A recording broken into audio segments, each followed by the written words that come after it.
Iron சத்து, தலைமுடி உதிர்தலை தடுக்கும். மிதமான சூடு பாலில் கலந்து பருகலாம். லயன் டேட் சிரப் தினமும் 2 ஸ்பூன்.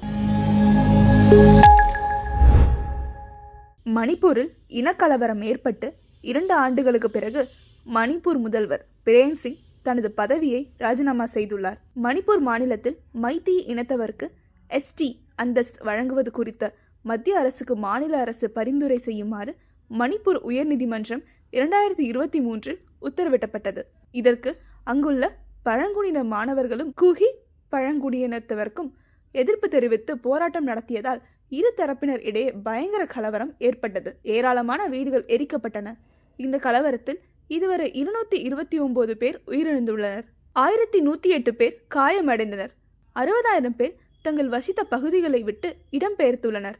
2 ஆண்டுகளாக நீட்டுக்கும் இப்பிரச்சனைக்கு ஆளும் பாஜக அரசால் தீர்வு காண முடியவில்லை என குற்றச்சாட்டு எழுந்தது. முதல்வர் பிரேன் சிங் மாற்ற வேண்டும் என பாஜக MLAக்கள் 12 பேர் கோரிக்கை விடுத்தனர். பிரேன் சிங்கிற்கு எதிராக சட்டமன்றத்தில் நம்பிக்கையில்லா தீர்மானம் கொண்டுவர காங்கிரஸ் திட்டமிட்டிருந்த நிலையில் ஆளும் பாஜகவை சேர்ந்த சில MLAக்களும் இதற்கு ஆதரவாக இருப்பதாக செய்திகள் வெளியாயின.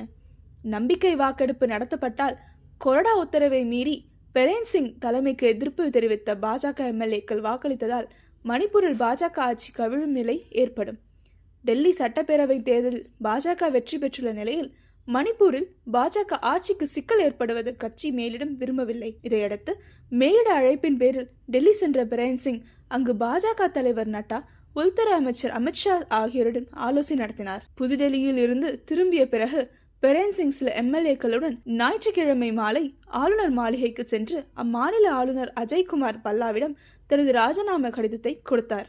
இதுவரை மணிப்பூர் மக்களுக்கு சேவை செய்தது ஒரு பெருமையாக கருதுகிறேன் என்று முதல்வர் தனது ராஜினாமா கடிதத்தில் குறிப்பிட்டுள்ளார். இதற்கிடையில் பிரேன் சிங்குடன் பாஜக மற்றும் நாகா மக்கள் முன்னணி கட்சியை சேர்ந்த 14 MLAக்களும் ஆளுநர் மாளிகையில் இருந்ததாக அதிகாரிகள் தெரிவித்ததாக PTI செய்தி முகாமை தெரிவித்துள்ளது. பாஜகவின் மணிப்பூர் மாநில தலைவர் ஷர்தா மற்றும் நாடாளுமன்ற உறுப்பினர் சம்பத் பத்ரா ஆகியோரும் அதில் இருந்தனர். அதன் பிறகு பிரேன் சிங் முதலமைச்சர் செயலகத்திற்கு சென்றார். அடுத்த முதல்வர் யார் என்பது ஓரிரு நாட்களுக்குள் தீர்மானிக்கப்படும் என்று எதிர்பார்க்கப்படுகிறது. இந்நிலையில் எதிர்க்கட்சிகள் சில கேள்விகள் எழுப்பியுள்ளது. 2017ஆம் ஆண்டு முதல் முறையாக மணிப்பூர் முதல்வராக பிரேன் சிங் பதவியேற்றார். இது மணிப்பூர் மாநிலத்தில் அவர் தலைமையிலான பாஜக அரசாங்கத்தின் தொடர்ச்சியான 2வது பதவிக்காலமாகும். ஆனால் சில மாதங்களாக மாநிலத்தில் நடந்த பரவலான வன்முறை அவரை நெருக்கடியில் தள்ளியுள்ளது. 2023ஆம் ஆண்டு மே மாதம் 3ஆம் தேதி அன்று மணிப்பூரில் மெய்தேய் சமூகத்திற்கும் குகி பழங்குடியினருக்கும் இடையே தொடங்கிய வன்முறையை கட்டுப்படுத்த பிரேன் சிங் எடுத்த நடவடிக்கைகள் குறித்து பல்வேறு கேள்விகள் எழுந்தன. வன்முறையை கட்டுப்படுத்த அவர் தவறவிட்டதாக எதிர்க்கட்சிகள் பலமுறை குற்றம் சாட்டியுள்ளன. அவர் பதவி விலக வேண்டும் என்றும் அக்கட்சிகள் வலியுறுத்தினர். வன்முறை தொடங்கிய சில நாட்களுக்கு பிறகு பிரேன் சிங் ராஜினாமா செய்வார் என்பது போல இருந்தது. ஆனால் அவர் ராஜினாமா செய்ய மறுத்துவிட்டார். அப்போது பிரேன் சிங்கின் ராஜினாமா கடிதம் என்று கூறப்பட்ட ஒரு புகைப்படம் சமூக ஊடகங்களில் வைரலானது. இதற்கு பிறகு அவர் இந்த முக்கியமான கட்டத்தில் நான் முதல்வர் பதவியை ராஜினாமா செய்ய போவதில்லை என்பதை தெளிவுபடுத்த விரும்புகிறேன் என்று ட்விட்டர் பக்கத்தில் பதிவிட்டார்.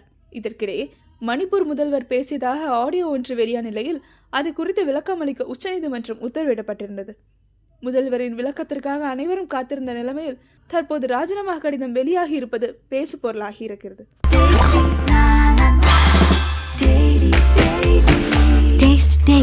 Taste the Daily.